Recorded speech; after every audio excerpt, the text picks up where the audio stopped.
할렐루야. 아멘. 저희 오늘 고린도후서 5장 6절부터 10절까지의 말씀을 같이 읽었습니다. 제가 본문을 이렇게 보면서요, 5장 1절부터 할까? 예? 아니면 5장 1절부터 17절까지 할까? 예. 아니면 4장 16절부터, 이렇게 4장 15절부터 해서 5장 17절까지 할까? 그랬더니 너무 긴 거예요. 예. 그런 고민도 많이 합니다. 예.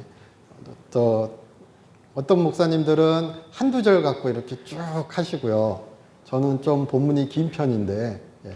교회력 그 설교 본문에 맞춰서 하다 보니까요. 짧을 때도 있고 길 편도 있는데, 예. 보통 그런 고민을 이렇게 하게 되기도 합니다. 근데 대체적으로 나와 있으니까 그 본문에 맞춰서 하는데요. 실질적으로 교회력 본문에 따르면 6절부터 10절, 13절부터 뭐 16절, 뭐 17절까지 이렇게 두 부분으로 나눠져 있긴 합니다. 근데 대부분은 이렇게 제가 아는 바, 제가 믿는 바 고린도후서의 이 본문을 최소한 수십 번 이상 읽어보신 것으로 알고 있습니다. 아멘이 안 나와요.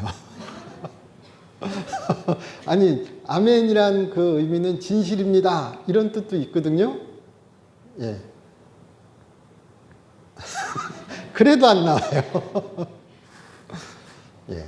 대부분은 내용을 알고 계시고요. 이렇게 또 같이 설교를 따라서 가시다 보면, 아, 그런 얘기구나 하실 것으로 믿습니다. 예. 근데 사도 바울에게 있어서 오늘 제가 제목으로 우리 적은 사도 바울은 그렇게 얘기했다고 지금 이야기하죠. 나는 믿음으로 행하고 보는 것으로 행하지 않는다. 7절이죠. 이는 우리가 믿음으로 행하고 보는 것으로 행하지 않음이라. 말 그 자체도 참 힘이 있는 말씀이죠. 우리가 주의해야 할 것, 혹은 조심해야 될 것 중에 한 가지가 그런 게 있는 것 같습니다. 무엇이 가치 있는가, 혹은 무엇을 담고 있는가, 혹은 무엇을 보고 있는가, 이런 것을 이야기할 때요. 사도 바울은 고린도 후서에서 4장에서 그렇게 이야기합니다. 질그릇에 담긴 보배. 그쵸? 예, 아멘.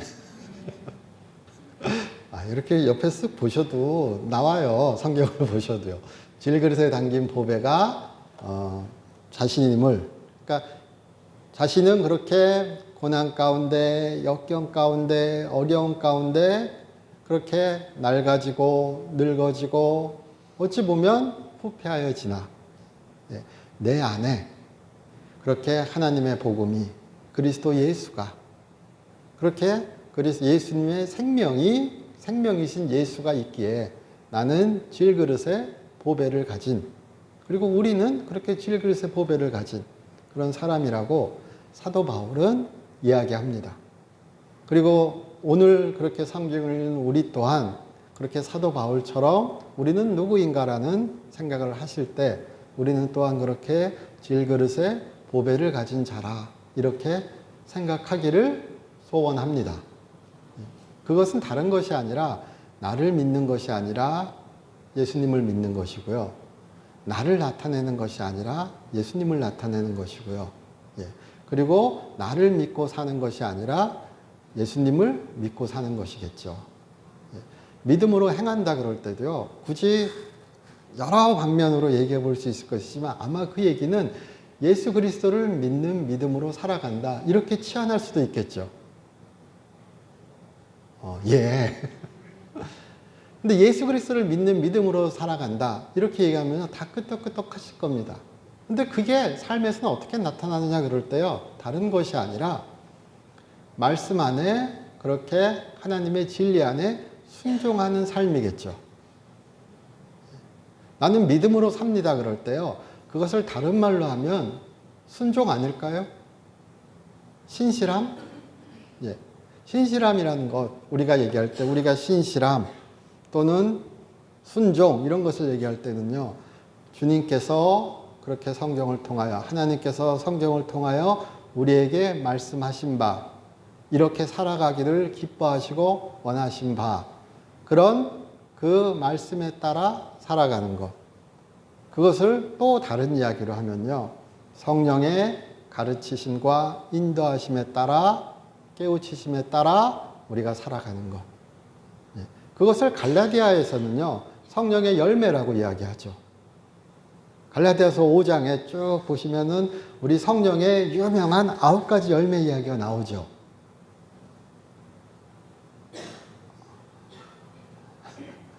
힘들어요. 다 아시잖아요.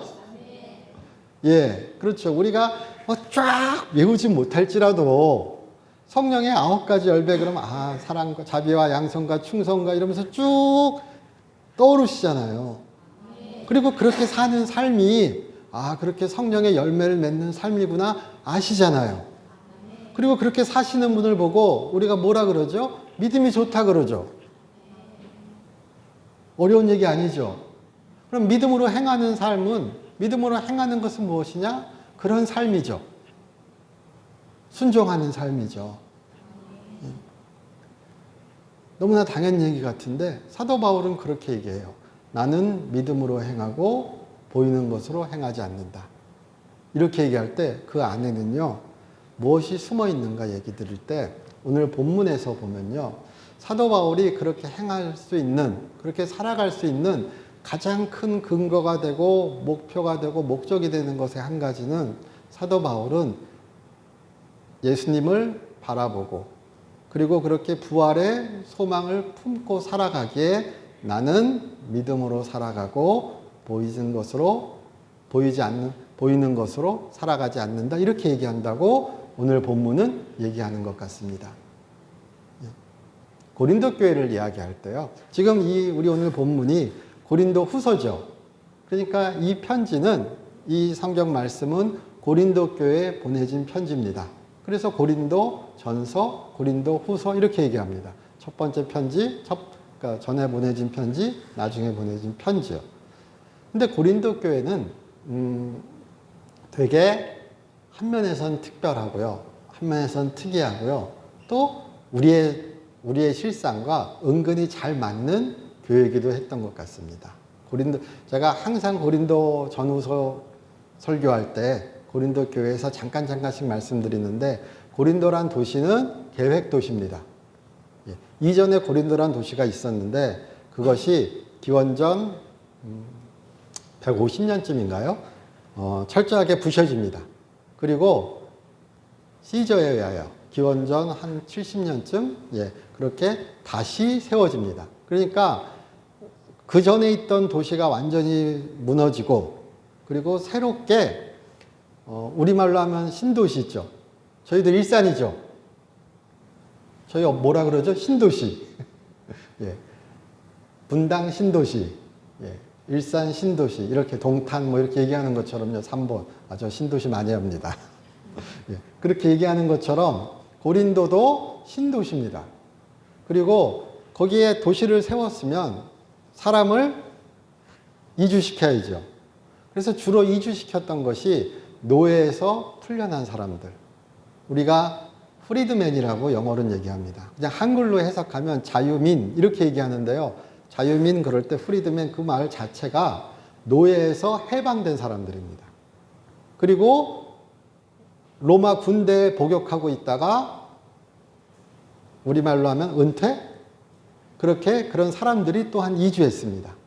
그러니까 고린도란 도시 자체는 그렇게 노예였다가 해방된 사람들, 로마 군인이었다가 그렇게 사회로 다시 나온 사람들, 그리고 소수의 귀족들, 또 노예도 여전히 있었겠죠. 그런 사람들이 쭉 모여서 형성된 도시가 고린도입니다. 그러므로 우리가 상상만 해보셔도요, 노예였다 풀려났으니까 얼마나 잘 살고 싶겠어요. 성공적인 삶을 살고 싶죠. 너무 당연하죠. 내가 그렇게 아무리 그래도 노예라는 삶이 좋은 삶은 아니었을 거 아니에요. 그러니까 잘 살고 싶어요. 그리고 내가 잘 살고 싶음을 인정받고 싶어요. 우리말로 요즘 편한 얘기를 하면 성공하고 싶어요. 근데 성공이 단순히 나 혼자만의 성공이 아니라 세상에서 인정받는 성공이면 더 좋겠어요. 그래서 고린도에서 다른 도시도 마찬가지였겠지만 우리가 요즘 사는 것처럼요. 내가 이렇게 잘 살고 있음을, 내가 이렇게 성공했음을, 그리고 내가 이런 사람임을 나타내고 그렇게 뽐내는 그런 일들이 많이 벌어졌던 도시예요. 성공이 중요해요. 성공하고도 인정받는 것도 중요해요. 우리 그런 말 하죠. 돈 벌면 명예를 챙겨야죠.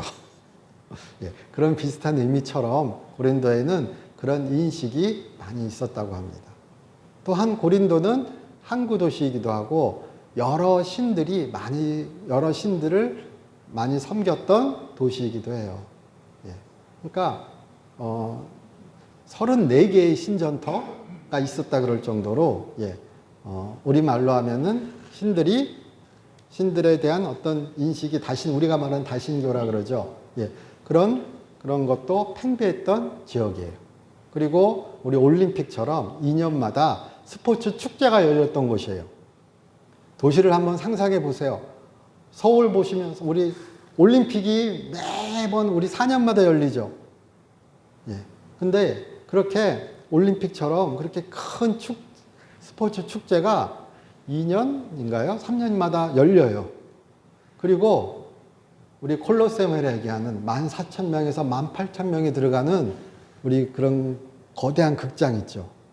그런 것이 또 고린도에 있었고 한 3,000명 정도 들어가는 그런 우리가 말하는 회관들 이런 것도 여러 군데 있었다 그래요. 도시를 상상해 보시는 거예요. 엄청 크고 번화하고 그렇게 막 그냥 구경하러 우리도 올림픽 한번 하면 엄청 몰려오죠. 사방에서 몰려와서 경기하고 자신이 어떤 사람인지 뽐내고 환호하고 그리고 우리가 말하는 견유학파 이렇게 돌아다니면서 그 자신의 철학을 나타내고 막 자신을 자랑하는 소피스트 중에 견유학파라고 얘기하는 그런 유량하는 철학자들 이런 사람들이 나타나서 거기 많이 왔대요. 우리 아테네만 생각하시죠. 주로 철학 그러면 고린도도 그런 철학으로 유명한 도시였어요. 자, 신들도 많죠. 소피스트들, 철학자들도 많죠. 와가지고 그냥 자기를 알려야죠. 우리 유튜브 생각해 보세요. SNS 생각해 보세요. 뽐내야 살아남죠. 그렇잖아요. 설교하기 너무 좋아졌어요. 유튜브 말씀드리면 돼요. 일단 유명해져야 되는 거예요. 일단 인정받아야 되는 거예요. 그런 상황에서 성령의 은사를 받았으니까 이게 최고인 거예요. 내가 아직 성공 못했는데 사회적으로요. 나 여전히 가난한 것 같은데 여전히 힘든 것 같은데 막 천사의 말을 해요. 방언이 막 터져 나와요. 난 이미 완전히 이제 나는 끝난 거예요. 더 이상 그래, 네 해봐.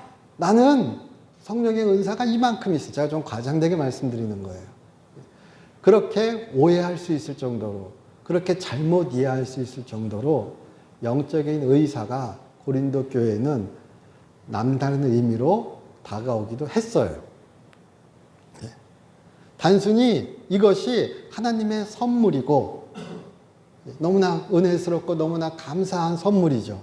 그런데 이것이 잘못 이해되고 잘못 적용되는 순간 자신의 증명이 돼버리는 거예요. 나 이렇게 대단해 이런 거 있죠. 하나님은 성령의 은사를 말씀을 나를 자랑하고 나를 나타내라고 주신 게 아니죠. 그건 너무나 분명하죠. 그런데 그들에게 성령의 은사는 한 면에서는 감사로, 한 면에서는 자랑으로. 우리가 이미와 아직이라고 종말에 대하여 그렇게 부활에 대하여 얘기할 때, 하나님 나라에 대해 얘기할 때 하나님 나라는 이미 임했으나 아직 완성되지 않았다고 이야기합니다. 그런데 삐끗하는 순간 하나님 나라는 이미 임했으니까 다 끝난 거예요.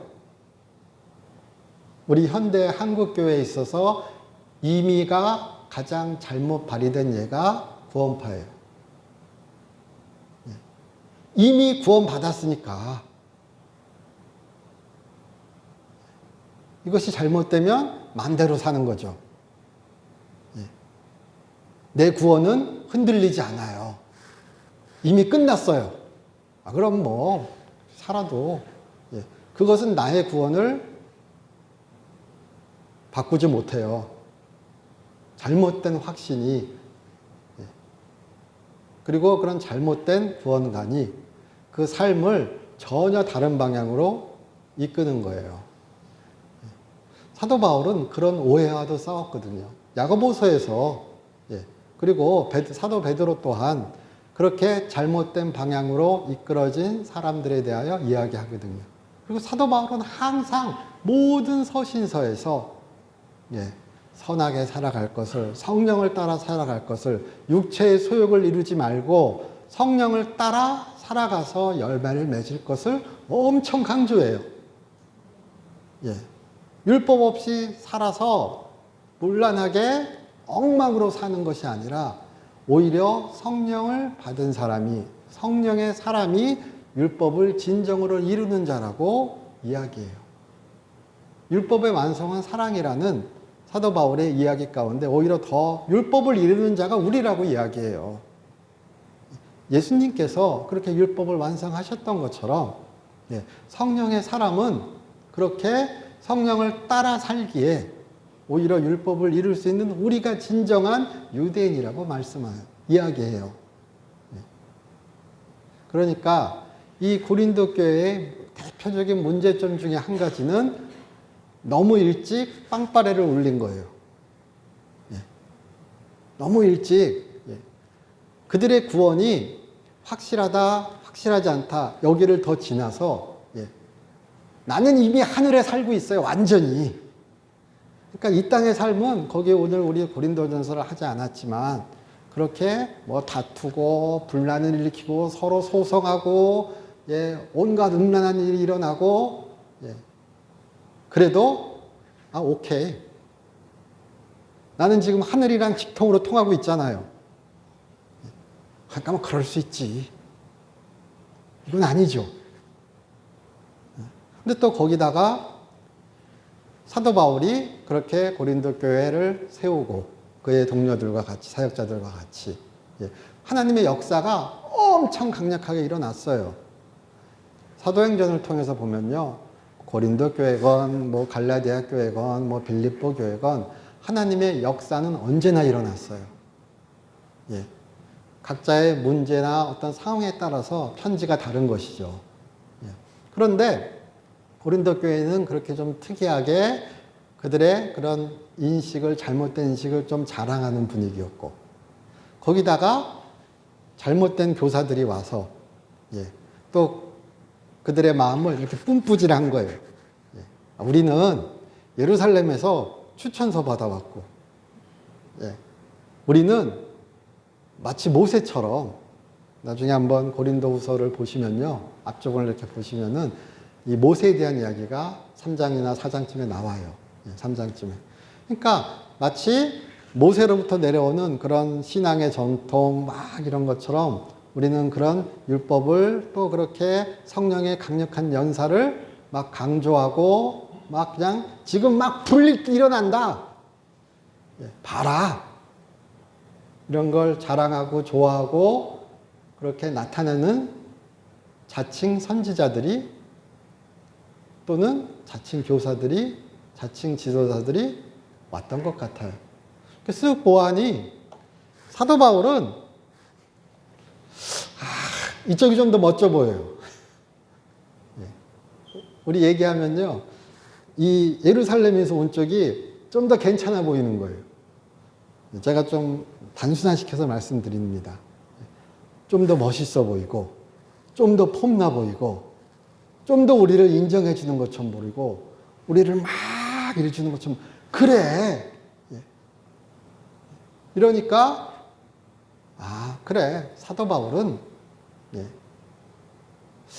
우리의 진정한 사도가 아닌 것 같아. 심하게 나가서.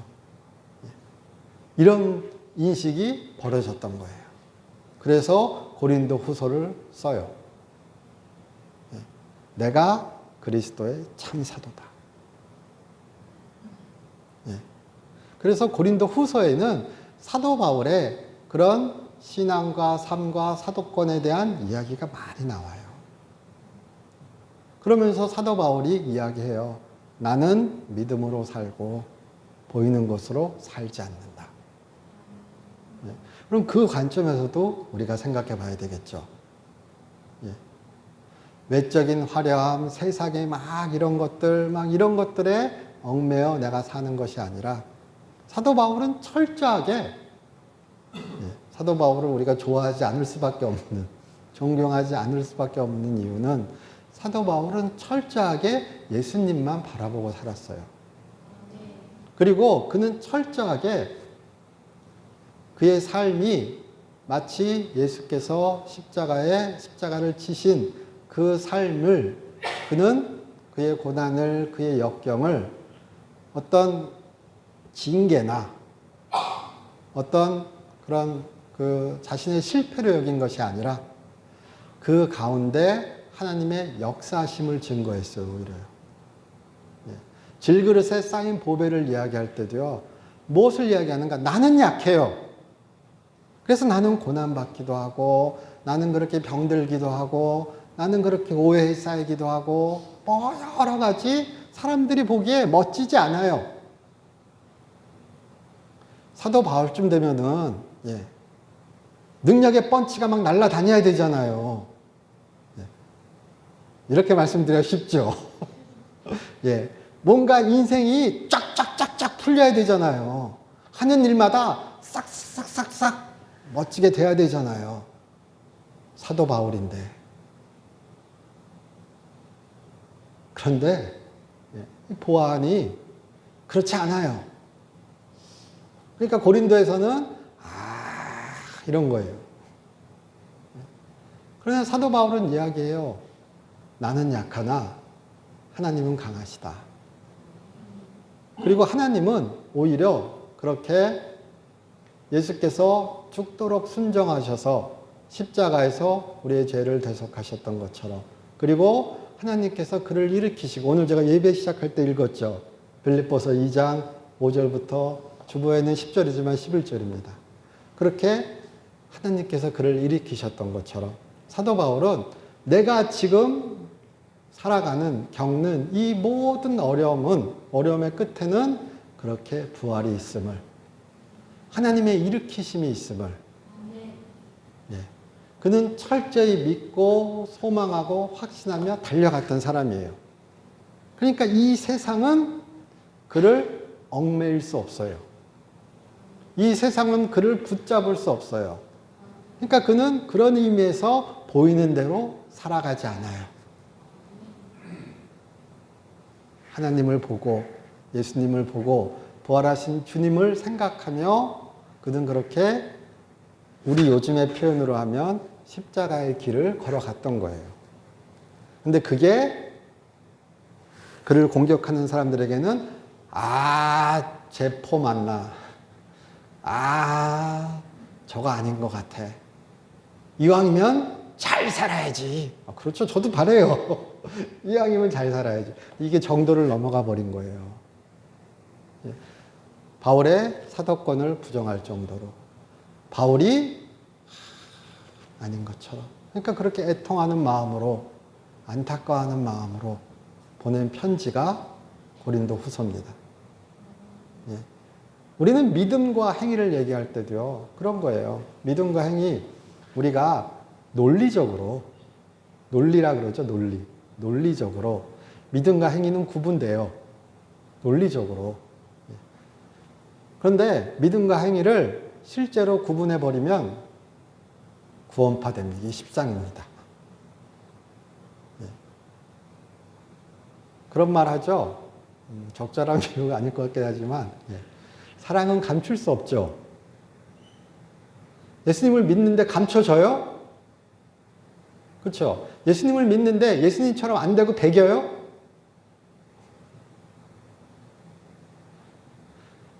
성경에서 이 말씀 한번 들어볼까요? 예수 그리스도로 옷 입는다 그러죠. 하나님의 형상. 우리는 사람은 누구죠? 하나님의 형상으로 만들어졌죠. 아담은 실패했죠. 그러나 예수님께서 이 땅에 오셔서 우리에게 새 창조의 은혜에 들어가게 하신 거예요. 그리고 예수 그리스도의 형상으로 우리를 만들기로 하신 거예요. 그렇잖아요. 고린도후서 3장 18절 찾기 쉬우니까 다른 여러 구절도 있지만 고린도후서는 펴놓으셨을 테니까 3장 18절 보시면은 중간쯤에 주의 영광을 보매 그와 같은 형상으로 변하여 영광에서 영광에 이르니 곧 주의 영으로 말미암네. 자, 주의 영은 성령 하나님이시죠. 성령으로 말미암아 우리는 어떻게 되는가? 그의 형상으로 변화되어 가요. 이것이 하나님께서 사도 바울을 통하여 하신 말씀이세요. 그러니까 사도 바울은 그걸 바라보고 사는 거예요. 내가 지금 멋진 거, 내가 지금 성공하는 거, 내가 지금 잘 나가는 게 중요한 게 아니라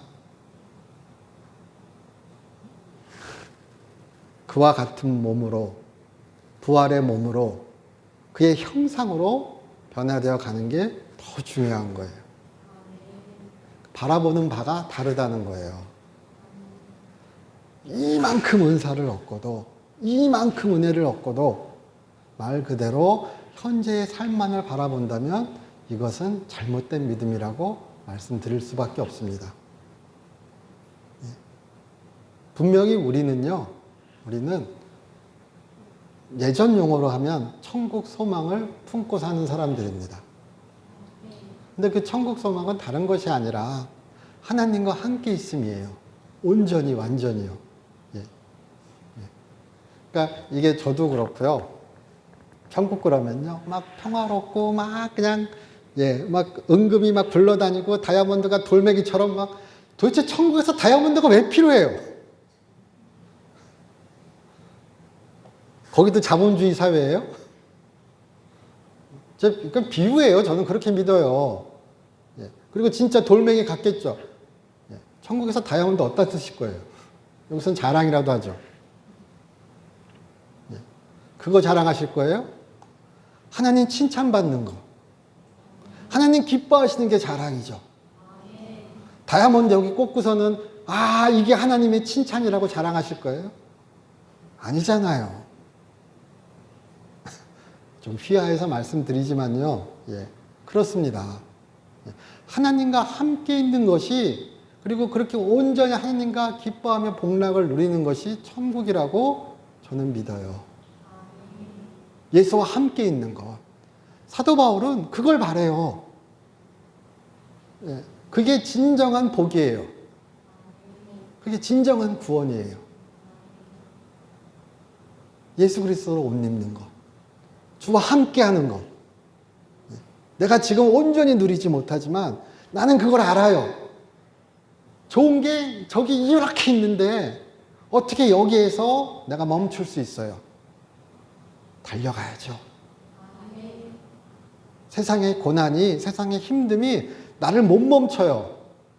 내가 다메섹 도상에서 예수님을 만나고 그가 나를 그렇게 이방의 사도로 삼으신 그때부터 나는 그를 향해 달려가는 거예요. 우리도 마찬가지죠. 그만큼 강렬하지 않을지라도 더 강렬하실 분도 계시겠죠. 평생을 그렇게 주님을 바라보며 주님으로 덧입기를 바라며 그렇게 성령을 따라 사는 것이 믿음이요 믿음의 순종이라고 사도 바울은 얘기합니다. 그리고 성경은 그렇게 얘기한다고 믿습니다. 그러므로 믿음과 행위가 다른 거야 이렇게 얘기하시면 너무 서글퍼질 수 있습니다. 믿음은 행동을 불러옵니다. 믿음은 나타나요. 예수님을 믿는데 예수님의 모습이 하나도 없어. 그러면은 돌아보셔야 되겠죠. 그건 명확하죠. 우리는 막 그냥 그냥 믿음, 열심히 안 믿으면 지옥 갑니다. 이런 데만 막 집중하세요. 그거는 하나님이 우리에게 약속하셨잖아요. 은혜로 구원받는다고요. 백날 선하게 살아도 내 선함으로 구원받지 못해. 그건 맞아요. 그건 맞아요. 그 누구도 자신의 선함으로 구원받을 수 없어요. 그러니까 예수님께서 오셨죠. 그러나 믿음이 있는 자는 그렇게 살지 않아요. 이것도 맞죠? 여기 아멘이 안 나와요. 앞에 우리는 믿음으로 구원받습니다. 아멘! 우리는 믿음만으로 천국 갑니다. 아멘! 믿음 있으면 그렇게 안 살아요. 저라고 떳떳하진 않습니다. 그러나 우리가 솔직해야죠. 믿음만을 가지고 선을 걸으며, 그쵸? 그 믿음은 부활의 믿음이요. 세상을 보는 것이 아니라 주님을 바라보는 믿음이요. 표대를 바라보는 믿음이요. 사도 바울은 빌립보서 1장 6절에서 그렇게 너희 안에서 착한 일을, 선한 일을 행하신 하나님이 구원의 날까지 끝까지 이루시리라 이렇게 얘기하세요. 그래서 우리는 아멘! 지금처럼 그렇게 얘기해요. 하나님이 다 끝내주신다는데.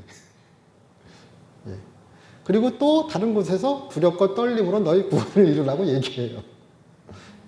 그리고 똑같은 빌립보서 3장, 빌립보서에서요. 빌립보서 3장 11절, 12절, 13절, 14절 확인해 보세요. 나는 다 잃은 것도 아니요. 나는 여전히 표대를 향하여 달려간다고 얘기해요. 이 거짓말쟁이 사도 바울 이러실 거예요? 저 구원을 못 믿는 믿음 없는 사도 바울이 얘기한다니까. 나는 여전히 표대를 향하여 달려간다고요. 나는 믿음으로 행한다고요. 의심이니 확신이니 이런 것이 아니라 이렇게 살면 지옥 가, 이렇게 살면 천국 가, 이런 얘기하는 것이 아니라 그런 얘기도 중요해요. 그러나 그것은 제가 나중에 책 빌려드릴게요. 저한테 얘기하세요. 제가 책 드릴게요. 잘 정리된 책들 많습니다. 중요한 것은 무엇이냐? 믿음으로 사는 거예요. 믿음으로 걸어가는 거예요. 그 믿음은 구원의 믿음이고, 그 믿음은 세상에 주를 나타내는 믿음이고, 그 믿음은 끝까지 주를 보며 나아가는 믿음이에요. 그리고 고린도 후서 아마 고린도 교회 상황에 비추면 그런 믿음이겠죠. 이 거짓 교사들은, 거짓 선지자들은, 거짓 사도들은 아마도 예수를 나타내는 듯 하면서 자신을 자랑했을 거예요. 그러나 우리가 생각해봐도 그렇죠. 진정한 믿음은 내가 잘난 것이 아니라 하나님이 은혜로 오신 거죠. 하나님 덕분에 이렇게 됐어 하면서 나를 자랑했다. 그쵸? 우리가 참 조심해야 될 것이 그냥 이렇게 뭐라 그러죠? 딱 끊어서 간증하면 저 자랑한 놈 이게 아니에요. 그쵸? 제가 그렇게 말씀드린 거 아니잖아요. 그런데 우리는 은근히 은혜를 자랑하며 나를 자랑해요. 은혜 주신 예수님을 자랑해야죠.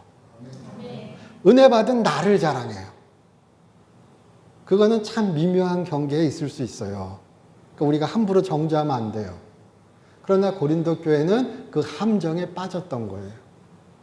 그것이 그들의 믿음의 삶에, 신앙의 삶에, 그렇게 성령을 쫓아가는 삶에 많은 문제를 일으켰던 겁니다. 그래서 사도 바울은 얘기해요. 예.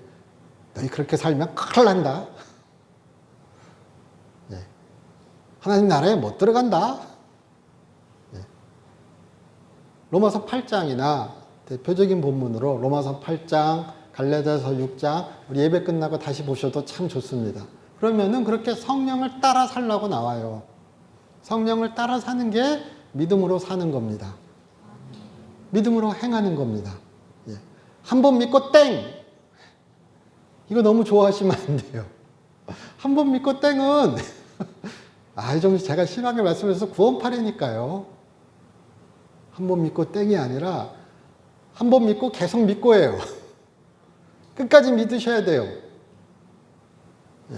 우리는 십자가 위에 두 강도 중에 한 강도만 좋아하시면 안 돼요. 그는 그렇게 예수님께서 말씀하셨죠. 네가 오늘 나와 같이 낙원에 있을 것이다. 우리 그 얘기 했었죠. 예. 그 강도는 제가 말씀드렸죠. 진짜 운 좋은 거라고요. 예. 근데 오히려 우리가 더 운 좋아요. 저 그런 얘기도 들었어요. 왜요? 일찍 믿었잖아요. 삶을 통해서 주님과 함께하는 복을 누릴 수 있잖아요. 주님과 함께하는, 이 땅이 천국이라 그럴 때 그 의미는요, 이 땅을 개혁시켜서 뭐 해서 그렇게 사회복음이 얘기하는 너무 나간 의미의 그런 의미보다는 그렇게 주와 함께하는 것이. 그래서 사도 바울은 그 삶이 평탄치 않았을지라도 그는 항상 기뻐하고 범사에 감사하고. 우리 옥중서신을 잘 아시잖아요. 항상 기뻐하라. 범사에 감사하라. 이거 사도 바울은 그게 됐으니까 하는 얘기예요. 성령으로 그는 그게 가능했거든요. 우리에게도 그렇게 되시기를 소망합니다. 그래서 5절 우리 안 읽었지만 고린도후서 5장 5절 이것을 우리에게 이르게 하시고 보증으로 성령을 우리에게 주신 이는 하나님이시라. 자, 믿음의 순종 이 표현이 로마서 1장 5절과 로마서 16장 26절에 나옵니다. 로마서 처음과 제일 마지막에 나와요. 내가 복음을 전함에 선교함에 있어서 로마 교회에 보낸 편지가 로마서거든요. 자신을 소개하는 내가 전하는 복음이 이런 것입니다. 그런데 사도 바울은 어떻게 얘기하는가? 우리 개역개정 번역에는 믿어 순종하게 하려고. 헬라어를 그대로 직역하면 믿음의 순종. 그것을 전하게 하려고 내가 복음을 전한다고 얘기해요. 그러니까 믿음과 순종은 같이 가요. 믿음과 순종은 따로 가지 않아요. 주의 형제 야고보의 이야기처럼 믿음은 행함으로 온전케 돼요. 이걸 그렇게 거부감을 갖고 받아들이지 않으셨으면 좋겠어요. 그리고 그게 안 된다고 나 그냥 지옥 가는구나. 내 믿음이 그러지 않으셨으면 좋겠어요. 그냥 평생을 그렇게 소망을 갖고 그렇게 달려가시길 소원합니다. 보증으로 성령을 우리에게. 왜냐고요? 보증으로 성령을 우리에게 주셨으니까요. 성령이 자랑이 아니라, 성령이 교만이 아니라, 성령은 우리를 이끄시는 하나님이세요. 그래서 우리는 그의 말씀에, 그의 이끄심에, 그리고 그렇게 말씀의 진리에 따라가는 거예요. 그것이 구원의 사도 바울의 모든 편지에서 구원은 과거, 현재, 미래의 시제가 다 나와요. 근데 우리는 잘못 오해하시면 구원은 과거에 끝난 거예요.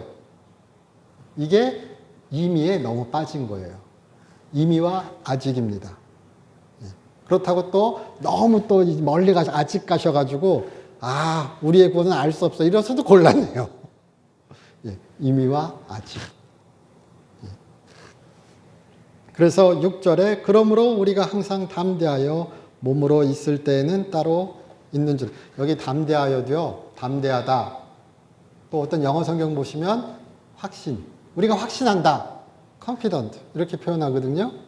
그런데 우리 담대하다는 건 뭐죠? 용기 있다는 거죠. 이거 번역 좋은 번역이에요. 나는 용기 있어. 우린 용기 있게 나가. 주와 떨어져 있다는 것도요. 어떤 면으로 얘기할 때는요. 마지막 날에 그와 진정으로 함께 있을 것이잖아요. 그러니까 비유적 표현으로 지금 나와 떨어져 있을지라도 내가 주와 그렇게 온전히 내가 그렇게 부활의 몸을 입을 시간은 아직 되지 않았을지라도 나는 용기를 가지고 나는 확신하면서 나는 그렇게 표대를 향해 달려갑니다. 이렇게 얘기하는 본문입니다. 우리도 그렇게 용기를 가지고 확신하며 그렇게 온전히 주의 형상으로 변화되기를 소망하며 그 길을 달려나가시기를 주님의 이름으로 축원합니다. 그래서 9절이죠. 그런즉 우리는 몸으로 있든지 떠나든지 주를 기쁘시게 하는 자가 되기를 힘쓰노라. 이게 사도 바울의 아주 그냥 결정적인 한마디인 겁니다. 우리는, 나는 주를 기쁘시게 하는 자가 되기를 갈망한다. 구원 열차에 탄 사람은 구원 열차라고 표현하니까 더 재밌네요. 그렇게 구원의 길에 주님으로 인하여 주님 덕분에 하나님의 은혜로 들어선 우리는 주를 기쁘시게 하기 위하여 평생을 갈망하는 자입니다. 힘쓴다는 이 번역, 헬라어 번역은요, 그냥 힘쓰는 게 아니라 우리 한글로 더 강렬하게 바꾸면 갈망하는 겁니다. 갈급하는 겁니다. 그냥 그것만 바라보고 가는 겁니다. 그러니까 지금만을 바라보고 나만을 바라보고 세상만을 바라보고 가는 것이 아니라 그렇게 천국을, 하나님을, 예수님을 바라보고 그렇게 가시기를 주님의 이름으로 축원합니다. 우리가 믿음으로 행하고 다 성도님들이 그런 분이심을 저는 믿습니다. 압니다 그럴까요? 우리가 그렇게 다 같이 천국으로 향하는 자들임을 사도 베드로의 표현을 빌리면 그렇게 나그네의 길을 가는 자들임을. 그러나 우리는 세상을 떠난 자들이 아니라 이 땅에서 주님과 함께 그렇게 천국으로 가는 자들임을 잊지 않으시기를 소망합니다. 그리고 그 소망이 우리를 지키기를, 그 믿음이 우리를 지키기를 주님의 이름으로 바랍니다. 저희 기도드리겠습니다. 하나님, 우리 사랑하여 주심을 감사드립니다. 주님과 우리 함께하게 하여 주시옵시고 주님 안에 있는 우리 되게 하여 주시옵소서. 주 예수 그리스도의 이름으로 기도드립니다.